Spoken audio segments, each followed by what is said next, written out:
Bienvenidos a un espacio nuevo de BLA Global que les ofrece a todos ustedes, a la comunidad contable, donde compartimos precisamente experiencias de carácter de negocios, de materia tributaria y de materia financiera.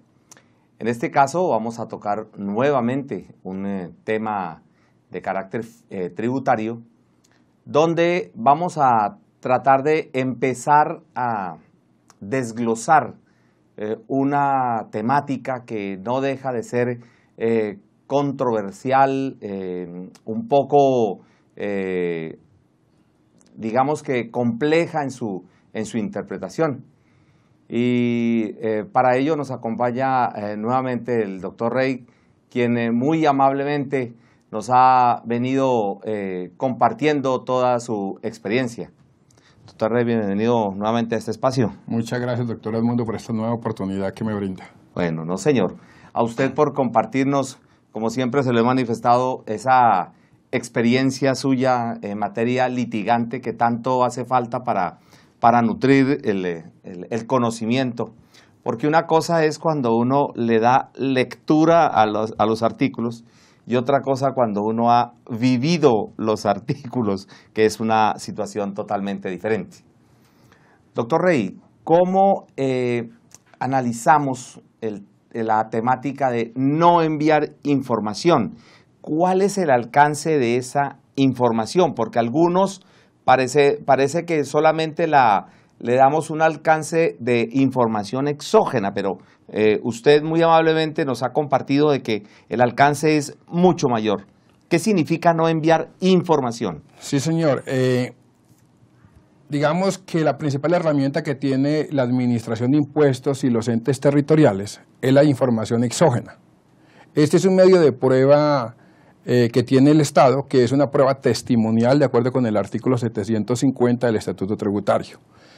Y siempre estamos circunscritos a creer que es únicamente la información exógena. Pero resulta que la norma tributaria indica el deber que tenemos todos los contribuyentes de atender los requerimientos de información que nos hacen los diferentes entes gubernamentales.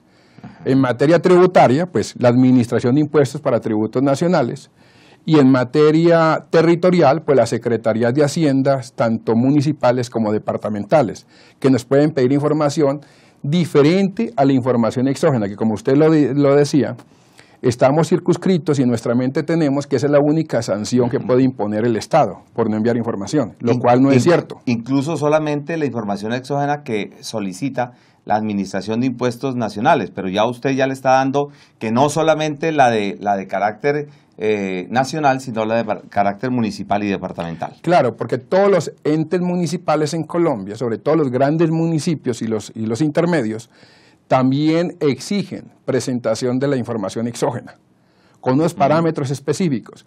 ¿Qué se le ha dicho a los entes territoriales en diferentes eventos académicos? Pues cruce la información que tiene el Estado, claro, no nos haga mandar más información, revise esa información y sobre esa adelante los procesos de fiscalización. Sin embargo, cada municipio, digamos que es autónomo para pedir la información que se exige en medios magnéticos de acuerdo con sus características que ellos requieran. Que eso vuelve adicional a todo esto, pues mayor congestión dentro de las áreas contables, porque le toca a uno estar revisando los distintos resoluciones que emiten en cada municipio, en cada departamento, precisamente para reportar esta información. Claro, porque cada una la pide con sus características y eso hace que tengamos los contadores, el grupo contable y la revisoría fiscal mucho más trabajo para cumplirle los diferentes órganos estatales, en este caso una entidad territorial como puede ser un departamento, un municipio o un distrito. Y en el evento que ellos incumplan, pues tienen sanciones económicas muy onerosas que pueden dejar en la quiebra, pueden llevar al cierre a cualquier contribuyente. Bueno, empezando, nos vamos a ubicar, doctor, entonces en el artículo 651, el cual ya la reforma tributaria también dentro de los múltiples artículos que modificó, pues también le hizo unos cambios sustanciales a este artículo 651.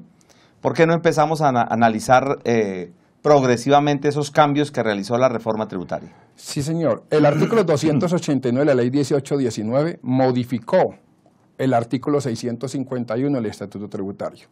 En esas modificaciones incrementó las sanciones cuando el contribuyente decide acogerse, dependiendo en la etapa procesal, a lo que le dice la Administración de Impuestos o las entidades territoriales. Entonces, si bien las conductas que genera esta sanción por no enviar información es no enviar la información dentro del plazo que dice el gobierno nacional o los entes territoriales, mandarla dentro de dicho plazo, pero mandarla con errores. Ya, ¿sí? Correcto. O presentarla extemporáneamente. Entonces digamos que allí son tres conductas que generan la sanción que establece el artículo 651. Valga decir que esa sanción tiene un monto máximo que es hasta 15.000 VTs, lo cual estamos hablando de unas sumas exorbitantes en materia sancionatoria que puede llevar al cierre de cualquier empresa o cualquier contribuyente en el evento de que se equivoque. Es que cuando usted menciona lo de las 15.000 VTs, me hace acordar que cuando uno está preparando la información exógena, si lo queremos tomar como uno de los puntos de partida, como uno tiene que informar varias columnas y en cada columna va una información distinta, por ejemplo, el formato 1001, que tiene los montos deducibles, los montos no deducibles, las retenciones, las autorretenciones, y distintos códigos, o sea que es una información bien voluminosa. Si nos vamos a las retenciones que nos han hecho, el 1003, el IVA descontable, que tiene base, no, el IVA descontable no tiene base, tiene el valor del IVA. El IVA generado, que tiene base y tiene el IVA. Tenemos los datos de la declaración de renta. Si sumamos todos esos montos que por algún motivo yo haya omitido realizar, pues si yo le calculo aparentemente ese porcentaje que suena como pequeño, ¿no? Que del 5%, ahí vemos que al aplicarlo, pues da una cifra bastante sustancial. Me imagino que por eso fue que la norma aplicó lo correspondiente a un límite, porque si no sería prácticamente desbordante. Claro, es desbordante, y a pesar de que la dejó en 15.000 y venía en 15.000 VTs, sí, pues no es menos cierto que esa sanción es muy cuantiosa. A pesar de que ese 5% como se toma de las sumas de las cuales no se suministró información, la información existente, y yo soy omiso, o dejé el formato 1001 sin informar, por decir algo, pues la sumatoria de todo el compendio del formato 1001 puede dar muchos millones, y sobre esos millones se aplica un 5% que no puede superar las 15.000 VTs, que serían 477.885.000 pesos aproximadamente, dependiendo el año en que yo tenga que informar. Doctor, precisamente antes de iniciar esta conversación, usted me hizo una aclaración sobre cuál es la fecha que se debe tomar de esas VTs y me citó el artículo 29 de la Constitución Nacional. Sí, lo que pasa es que en este tipo de sanción tenemos que tener cuidado con lo siguiente, el término de prescripción de la misma. El artículo 637 y 638 del Estatuto Tributario, el 637 habla de las facultades que tiene el Estado para imponer sanciones, y esta sanción se puede colocar mediante resolución independiente o liquidación oficial. Allí. Entonces, liquidaciones oficiales, pues tenemos la de revisión, tenemos la liquidación oficial de aforo en un momento determinado, la liquidación oficial de corrección hasta la fecha, porque más adelante desaparece cuando la DIAN actualice la plataforma tecnológica, porque ya no va a haber proyectos de corrección, la liquidación oficial de corrección aritmética y la de liquidación de sanciones. Entonces dice la norma que prescribe la facultad sancionatoria en el término que tiene el Estado para notificar las liquidaciones oficiales. Pero cuando el Estado impone la sanción mediante resolución independiente, doctor Edmundo, que es otro procedimiento diferente al de la liquidación oficial, previamente tiene que notificar el pliego de cargos. Y en el pliego de cargos, ella impone la sanción de acuerdo con lo que yo como contribuyente no informé, lo informé erróneamente o lo informé por fuera de los plazos, porque son las tres conductas que generan la citada sanción. Que están en el numeral primero de este artículo. Primero el 651. Entonces, armonizando el 651 con el 638, debemos de decir que en materia sancionatoria por información exógena, que es la más tradicional, la que conocemos todos los contadores, sin que ello implique que es la única sanción por no informar. Porque valga reiterar que de acuerdo con el 686 es deber de todos los contribuyentes de allegar la información que solicita el Estado, no solamente la exógena. Si un funcionario de la DIAN me pide a mí, por decir algo, una relación de ingresos, costos y gastos, o una certificación al revisor fiscal, y no la mando, pues me veo abocado a la sanción por no enviar información, que también es la del 651, sino que nos enfrascamos más o mencionamos más la exógena porque es una sanción muy cuantiosa, pero no quiere decir que uno no encuentre sanciones por no suministrar, por ejemplo, las conciliaciones, que las hemos encontrado, por no suministrar una relación de las facturas, de los costos y gastos. Hemos tenido que discutir en vía administrativa y vía judicial la imposición de esa sanción por parte del Estado porque el contribuyente quedó de allegar la información en el término que le dio el funcionario fiscalizador, no lo hizo, entonces la división de fiscalización dijo, como usted no la presentó en el término que yo le di, pues yo le impongo sanción. Pero retomando el término, el plazo que tiene el Estado para notificar la información exógena. Entonces el artículo 638 dice, doctor Edmundo, que el pliego de cargos se debe notificar dentro de los 2 años siguientes a la fecha en la cual el contribuyente presentó la declaración de renta correspondiente al año donde ocurrió la irregularidad sancionable.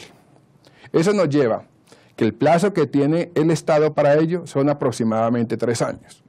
En un ejemplo claro y sencillo, tenemos la información exógena del año 2014. La información exógena del año 2014 la tengo que presentar en abril del 2015, según la resolución de medios magnéticos del Estado. Los 2 años que tiene el Estado para imponer esa sanción, por no haber enviado la información, reitero, por enviarla con errores o enviarla extemporáneamente, se cuentan desde la fecha en que el contribuyente presentó la declaración del impuesto sobre la renta y complementarios del año gravable 2015. ¿Cuándo la presentó? En el año 2016. 2 años, vamos hasta el 2018. Entonces, si tomamos desde el 2015, que yo presenté la información exógena, hasta el 2018, que tiene el Estado para notificarme el requerimiento especial, estamos hablando, el pliego de cargos, corrijo, el pliego de cargos, pues estoy haciendo referencia a la resolución independiente, el Estado tendría aproximadamente 3 años para sancionar al contribuyente, para proponer en el pliego de cargos la sanción por información exógena. No son 2 años, porque esta sanción no está atada al periodo. Correcto. Que sería lo conveniente y lo prudente. Hubo 2 sentencias por allá en el año 2009, tal vez, doctor Edmundo, donde el Consejo de Estado cambió la posición de hace más de 30 años y dijo, listo, el término que tiene la DIAN está atado al periodo que yo estoy informando. Serían 2 años. Claro. Todo el mundo nos contentamos. A los 6 meses volvió y cambió de posición. La sección cuarta dijo, no, los 2 años se cuentan desde la fecha en que usted presentó la declaración del impuesto sobre la renta y complementarios o de ingresos y patrimonio correspondiente al año donde usted cometió la irregularidad. Usted la irregularidad no la cometió en el año 2014, en el ejemplo que estamos tomando. Correcto. La cometí en el año 2015 cuando la presenté por fuera de los plazos. Cuando debió haberla presentado. Claro. Y presenté la declaración del 2015, ¿cuándo? En el 2016. Me voy hasta el 2018. Si lo cuentas del 2015 al 2018, estamos hablando de 3 años. Correcto. Que es importante tener presente ese término, que el Estado tiene 3 años en promedio para imponer la sanción por información exógena. Pero como hay personas que por algún motivo, especialmente personas que creen que no deben informar, o que incluso pueden llegar a informar parcialmente, no la totalidad de su información, pueden caer en la parte de algunos, con algunos formatos, pueden quedar o pueden dar cumplimiento, pero con otros formatos pueden quedar omisos. Esa omisión, ¿hasta qué plazo podríamos tomar nosotros para poder saber que la DIAN puede llegar a requerir de que esa omisión se subsane volviendo o presentando la información? Claro, la DIAN tiene los 3 años que dijimos, que acabamos de mencionar para imponer la sanción, cuando opta por la vía de la resolución independiente. Correcto. 3 años para notificar el pliego de cargos. ¿Y lo notifica por qué? Porque son 12 formatos y yo presenté 11, o presenté 10, un ejemplo. Sí. Sobre el que no presenté, me puede imponer la sanción. Sobre el que presenté con errores, me puede imponer la sanción. Entonces el término es el mismo que acabamos de explicar. Digamos que estamos hablando de 3 años, sea que yo no presenté todos los formatos, o los presenté parcialmente, o los presenté con errores. Son 3 años en promedio. Para imponer la sanción, para proponer la sanción mediante pliego de cargos. Y luego imponer la sanción mediante la resolución sanción. Allí la norma que estamos estudiando, el 289, trajo unos cambios significativos. Hubo un incremento exorbitante en el quantum sancionatorio. Porque con la norma antigua, cuando la DIAN o el municipio o el departamento me profiere pliego de cargos por haber incurrido en alguna de las conductas sancionadoras del 651, si yo me acojo a lo que dice la DIAN, yo pago el 10% de la sanción que me impuso el Estado. Esa era la metodología anterior a la que estaba. A la que estamos. Sale la reforma tributaria. ¿Qué nos dice ese cambio normativo? Del 10 pasamos al 50. O sea que hubo un incremento de un 40% que se traduce en un 400% como hablábamos. Correcto. Como hemos hablado. Si yo acepto con ocasión del recurso de reconsideración contra la resolución sanción, que es donde ya me imponen la sanción, hasta diciembre 31, sin la reforma, yo pagaba el 20% de la sanción impuesta. Se duplicaba del 10 al 20. Al 20. Hoy pasa del 20 al 70%. O sea, hay un incremento de un 50 nominal. De 50 puntos. 50 puntos que se traduce realmente en un incremento del 500%. O sea que fue exorbitante el incremento sancionatorio. Adicional a eso, en el parágrafo de este mismo artículo 651, nos habla de corrección voluntaria. Hasta el año anterior no había, digamos que no había sanción si a mí el Estado no me requería.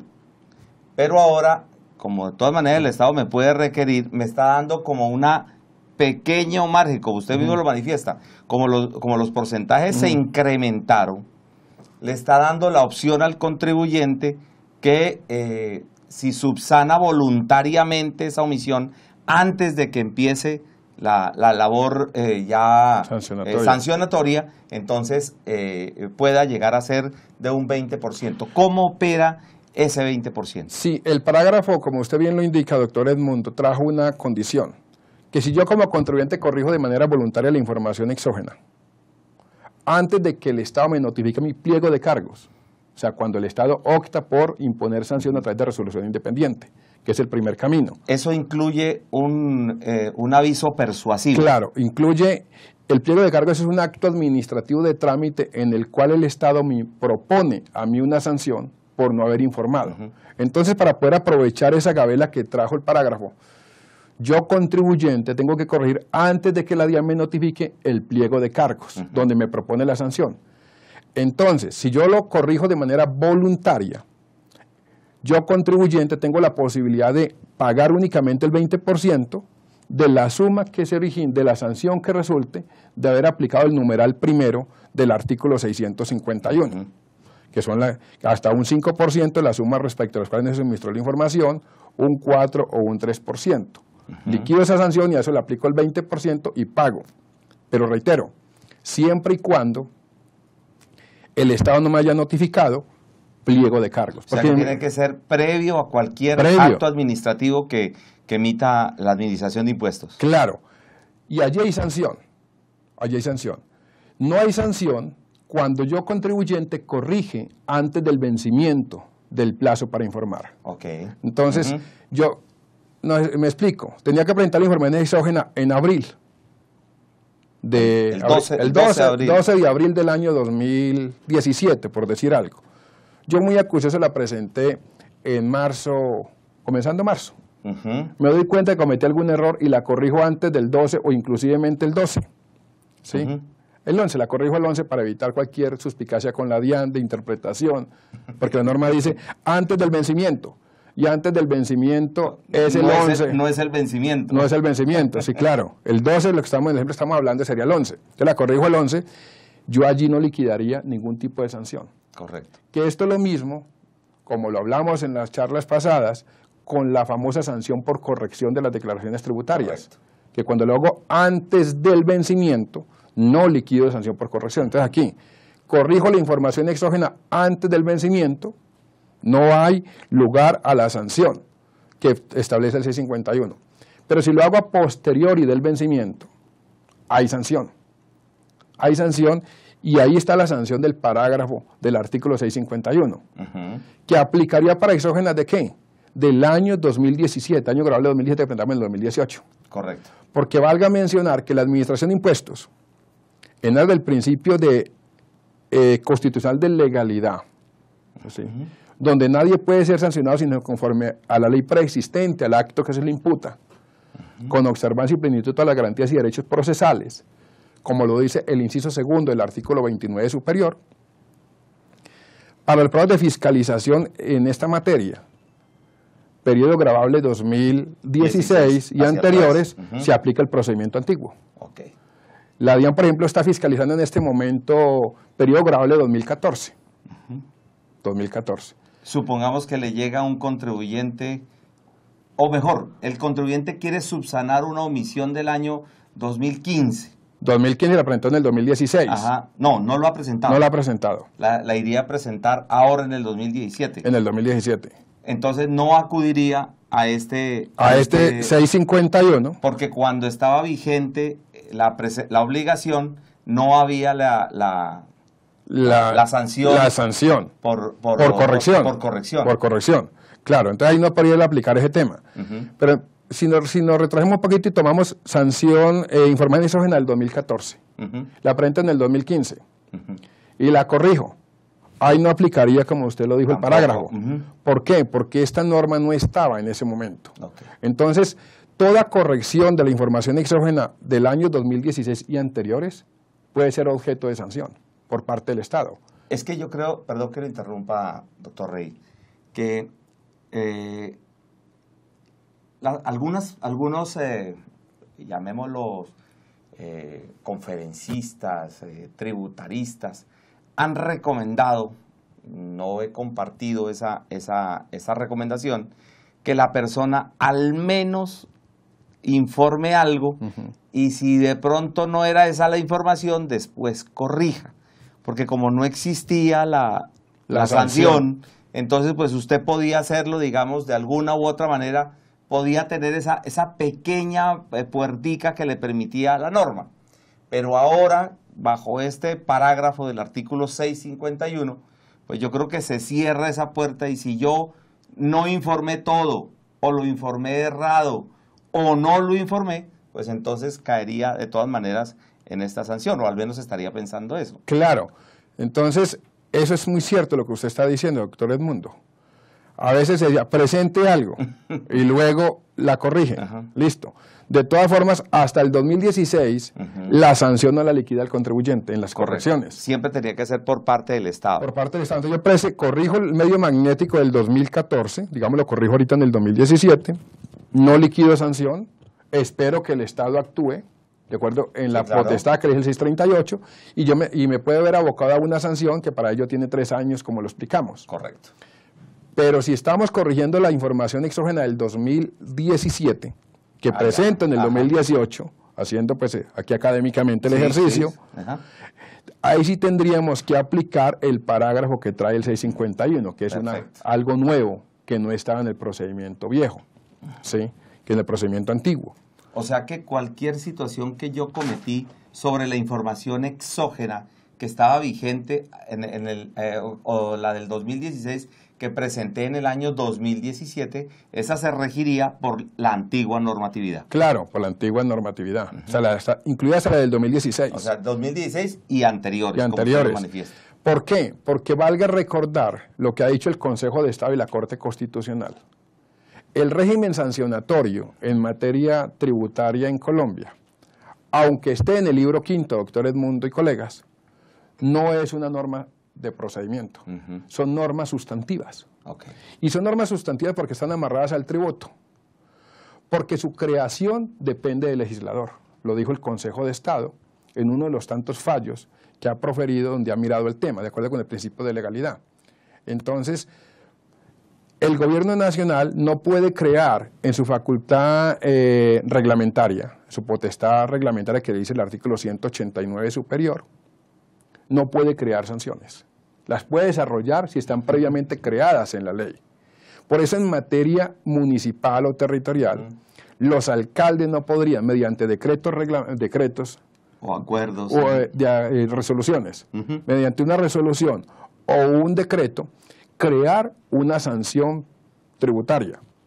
Lo que la puede desarrollar si está creada en una ley del Congreso de la República. Correcto. Y adoptada por el órgano administrativo municipal, que sería el Consejo de Estado o la Asamblea Departamental, si nos referimos al departamento.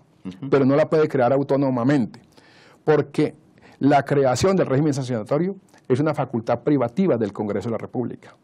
Por eso la Corte Constitucional y el Consejo de Estado en diversos fallos ha dicho que el régimen sancionatorio tributario son normas sustantivas y no normas de procedimiento.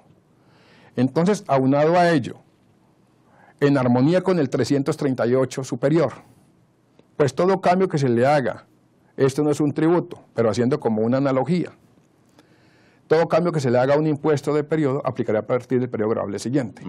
Razón por la cual la DIAN está entendiendo que hasta la información exógena del año 2016 se regula con la norma antigua a la modificación que introdujo el 289. Perfecto. Y que la exógena del 2017 se regula con el 289, o sea, ya, con el 289, con la nueva normatividad. De esto hay mucha tela para cortar, claro. Y por ejemplo el que es omiso. La persona que es omisa, cuando uno se pone a estudiar el artículo 638, pues le está dando más tiempo al Estado para que lo sancione. Porque el punto de partida para que el Estado notifique un pliego de cargos, claro, es la presentación de la declaración del impuesto sobre la renta y complementarios o de ingresos y patrimonio del año donde ocurrió la irregularidad sancionable. Entonces, si un contribuyente es omiso, pues le estamos dando más apertura al Estado para que el Estado no notifique el pliego de cargos. Se van corriendo los términos. Se van corriendo los términos. Correcto. Porque si bien hay un término de prescripción, eso quedó abierto. El 638, si lo miramos, no fue modificado con la ley 1819, entonces quedó tal como venía. Los 3 años para un omiso, que hablamos ahora al comienzo de la charla, los 3 años que en principio tiene el Estado para llegar al pliego de cargos, tratándose de un omiso, se extienden mucho más, de 3 o 4 años. Claro, claro. Entonces ahí viene de la mano con el proceso de aforo tradicional, que el que es omiso, el Estado tiene 5 años para notificarle la liquidación de aforo, si lo hace por el sistema tradicional. Porque si lo hace si inicia el proceso de determinación del tributo, mediante la liquidación provisional, como explicamos en anteriores videos, el término se reduce. Claro. Si se explica todo el procedimiento de la liquidación provisional. Y valga recordar que cuando se opta por ese mecanismo, no estamos hablando de 5 años, estamos hablando de 3 años que tiene el Estado para notificar la liquidación oficial de aforo, si previamente se notificó la liquidación provisional. Pero en términos sencillos, para que lo entendamos, el que es omiso tiene que andar escondido del Estado 5 años. Le determina el impuesto al Estado y el Estado tiene 5 años para cobrarle. Entonces, bajando esos 5 años a este proceso sancionatorio, podemos decir que el que es omiso en la presentación de la declaración del impuesto sobre la renta y complementarios o de ingresos y patrimonio, le está ampliando el término al Estado para que el Estado le proponga la sanción por no enviar información exógena, que está en 3 años, y ahí nos vamos a más de 3 años, en ese caso en particular. Pues doctor Martí Rey, no hace usted sino dejarnos más preocupados de lo que comenzamos. No por lo que usted nos comenta que de mejor intención de comunicar y compartir esta parte, donde yo muy respetuosamente siempre les recomiendo a mis apreciados colegas, es solicitar la orientación de un abogado litigante. A veces los contadores queremos conocer la norma y aplicar unos procedimientos que posiblemente podamos tener elementos para manejarlos. Pero cuando hay de por medio algún aspecto de carácter monetario, oneroso, de pago, yo siempre recomiendo la posibilidad de tener a la mano a un profesional, un tributarista que sea abogado para que oriente esta parte, incluso desde las respuestas. Por eso no nos cansaremos de agradecerle, doctor Rey, su metodología al participar de estas experiencias que usted muy bien combina, y nos damos cuenta, los que no somos abogados, que no basta con la lectura del estatuto tributario, sino que hay que tener en cuenta otros aspectos de carácter legal. Usted cita la Constitución Nacional, cita las sentencias, que son doctrinas que definitivamente pues no puedo dejarlas simplemente manifestándolas con lo que yo tengo de lectura. No nos queda sino agradecerle, doctor Rey. Sabemos que este tema es bastante complejo, no deja de ser extenso, pero pues en aras también del tiempo, no solamente suyo, sino de la audiencia, podamos contar con usted, como usted muy gentilmente lo ha hecho en otra ocasión, para seguirnos explicando este proceso que corresponde a la discusión de estos tributos y que usted como abogado y también como contador maneja muy bien. Gracias, doctor Edmundo. Sí, lo que usted dice, pues del recelo que hay que tener en esta preparación de esta información. Comenzamos la charla diciendo que esta es la principal herramienta que tiene el Estado. La información exógena se convierte en una prueba testimonial de la cual el Estado le sirve de plataforma para todos los cruces de revisión, todos los cruces para fiscalizar a terceras personas. De razón por la cual hay que ser muy mesurado, muy cuidadoso en esa información. Y como lo vimos, pues la norma, el artículo 289 es letal en los incrementos, en los incrementos de la sanción. Si antes yo podía salirme del pleito, por decirlo así, pagando un 10% o un 20%, hoy en día ya se me sube la tasa a un 50% o a un 70%. Entonces, entre más deja avanzar el Estado, pues mayor va a ser la sanción. Entonces, lo que usted dice es muy cierto, hay que tener mucho cuidado en la preparación de esa información. Lo uno, porque esa es la principal prueba que tiene el Estado. Lo otro, porque todo error conlleva sanción. Unas, que es esperar que el Estado la liquide, como le hemos dicho a lo largo de la charla. La otra es que, de acuerdo con la nueva norma, a partir del 2018, con la información exógena del 2017, pues automáticamente toda corrección de la información exógena daría sanción, la que está en el parágrafo, que eso no estaba. Sí, eso no existía. No existía, porque mucha gente, el Estado, como no tiene tiene todas las facultades de fiscalización, pero no tiene todo el personal para fiscalizar, mucha gente corregía la información exógena y no era sancionado. Entonces creía que no había sanción. Resulta que esa situación, el Estado se da cuenta y le dice al Congreso de la República: señor Congreso de la República, apruébeme esa norma. Colóquemele una sanción si el contribuyente corrige de manera voluntaria después de la presentación, después del vencimiento mejor, la información exógena.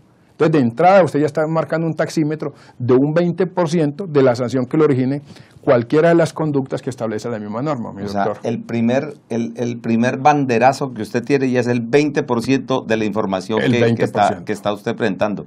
O que debe presentar. O que presentó con errores. O que el Estado le solicitó, vuelvo y reitero ya para cerrar. Sí, correcto. Me parece importante volver a hacer hincapié sobre ello, porque los contadores muchas veces creemos que por lo único que nos pueden sancionar es por la información exógena, que es la que conocemos, que es la principal prueba, como lo hemos dicho, que tiene el Estado. Pero no. Es cualquier tipo de información. Que solicite un ente de control y vigilancia tributaria. Que solicite la DIAN, la Secretaría de Hacienda. Cualquier municipio del país le puede solicitar a un contribuyente información. Así ese contribuyente no sea responsable del impuesto de municipal, industria y comercio, digámoslo así, de industria y comercio, y ese municipio lo puede sancionar, usted estando aquí en Cali. Entonces hay que acatar, aquí el mensaje es, atendamos la información que nos solicitan, en la forma y en los plazos que se dice, ¿sí? Con las condiciones y los parámetros que solicita el funcionario fiscalizador. Siempre tengamos presente que el funcionario fiscalizador tiene la competencia y tiene la potestad y tiene el poder para sancionarnos. Nunca discutamos con ellos, ¿sí? Podemos tener discrepancias conceptuales, pero siempre fundamentadas en el respeto, doctor. Claro. Porque cada quien, como digo yo en mis clases y en mis seminarios, cada quien defiende su camiseta. Ellos defienden la camiseta del Estado, nosotros defendemos la de los particulares, ¿sí? Entonces siempre puede haber discrepancias conceptuales.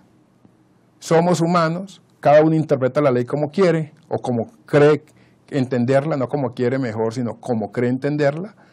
Entonces, esa interpretación siempre va a generar una diferencia. Usted interpreta una norma de una manera y yo la interpreto de otra manera. Pero para eso hay unas instancias. Para eso hay unas instancias, entonces podemos controvertir. Si no estamos de acuerdo con la posición del funcionario fiscalizador, pues sencillamente presentamos las respuestas, presentamos los recursos.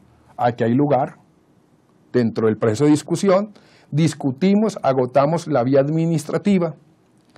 Si yo quiero seguir discutiendo como contribuyente y he perdido en la vía administrativa, me queda una instancia, que es la vía judicial. Y ya es un juez de la República el que va a dirimir la controversia. Entonces eso sí es importante tener claro esa situación. Primero, esto hay que atenderlo, cumplir con lo que dice el funcionario. Si casi cada que nos piden información, doctor Edmundo, nos dan 15 días, porque lo hacen a través de un requerimiento ordinario. Son 15 días calendario, dice el artículo 261 de la ley 223 de 1995. ¿Qué decimos nosotros? Llegaron los 15 días calendario, no se pudo. Vaya donde el funcionario fiscalizador y solicítele por escrito una ampliación del plazo. Por escrito. Por escrito. Porque si se la da verbal es como si no lo hubiera dado. Porque ya queda la palabra suya contra la mía. ¿Y quién va a aprobar? Entonces, por escrito, y que me lo firme, que me da plazo 5 días, 10 días más. Pero no dejarse ahogar, como digo yo. Hay siempre que ser recursivo. A veces se pide mucha información y no se alcanza a tener la información preparada en el término de 15 días calendario. Claro. Porque ahí valga decir que como son calendarios cuentan sábados, domingos y festivos. Claro. Entonces el tiempo se acorta. Y si es mucha la información, pues yo no me puedo dejar sancionar. Yo como comunidad de buscar los medios de cumplir, decirle al final, le entrego, tengo esta información parcial de lo que usted me ha pedido, si quiere se la dejo, pero déme una ampliación para el resto y se la complemento dentro de tantos días. Claro. Pero no cree que el funcionario no te va a sancionar, que ese es el error de muchos contribuyentes y muchos colegas contadores, creer que el funcionario no te va a sancionar porque estudió contigo, porque hizo los 5 años de contaduría o de derecho, no. Él está defendiendo al Estado, yo estoy defendiendo al contribuyente. Entonces, además, él también tiene sus propias reglas de control y vigilancia. Claro, tiene todas las sillas, como decimos en nuestras charlas, encima. Y por eso mucho proceder del funcionario fiscalizador es de esa manera, porque tiene que apegar, ajustarse a la ley, no puede dar más plazo del que uno quiere, uno como contribuyente quiere que le dé mucho más plazo, pero ellos tienen unos términos para actuar. No pueden dejarme hacer un expediente. Entonces, también en eso invito a mis colegas contadores a que nos pongamos en la camiseta del funcionario fiscalizador. Sí. Claro. Que uno quiere todo para uno, pero ellos tienen que cumplir, como usted bien lo dice. Hay unos parámetros, ellos tienen que cerrar un expediente. Entonces yo no puedo decir que porque este es amigo mío le presento la información. Allí, como dijo yo en mis clases, no hay amistad. Sí, allí no hay corazón, sino no hay corazón. La ley y hay que cumplirla. Claro. Entonces la gente se enreda con esos temas, porque no, es que yo pedí información y no me la dieron, ampliación y no me la dieron. Pues deje por escrito, solicite, la pide, la entregue. Si no la tiene toda, entregue parcialmente para achicar el monto sancionatorio, la base sobre la cual aplicar la sanción. Claro, para evitar eso. Para evitar eso. Doctor Martín Rey, muchísimas gracias nuevamente por compartir estas recomendaciones que usted muy bien desde la parte jurídica nos realiza.